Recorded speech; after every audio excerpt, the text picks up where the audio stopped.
mahalaga rin yung moment. Ang saya ng moment, huwag mong putulin.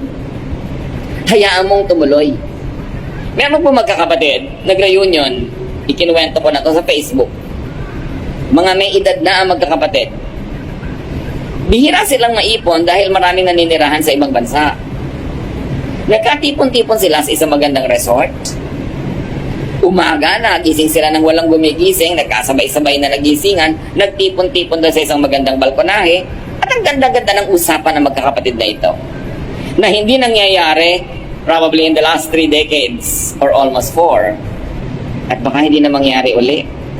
Hindi natin alam. Kasi may mga edad na rin sila.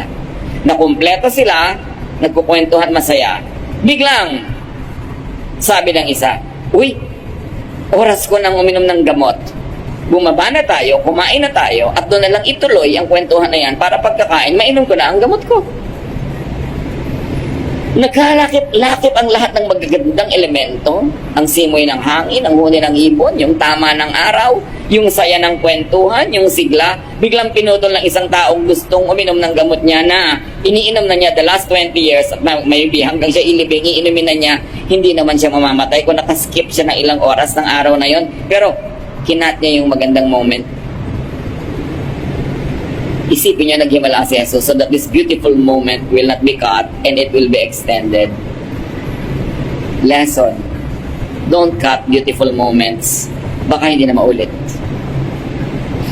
Ang saya-saya nung asawa mo, nagkukwento, may sabihin, ba't di ka pa magluto na? Kwento ka na kwento dyan eh, gutom na tayo.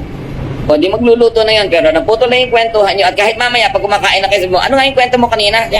Wala. Nakwenta. Tapos na yung moment. Recognize moments in your life. And when you do, you will remember Jesus. He did not want a beautiful moment to pass. He had to make a miracle. Do it.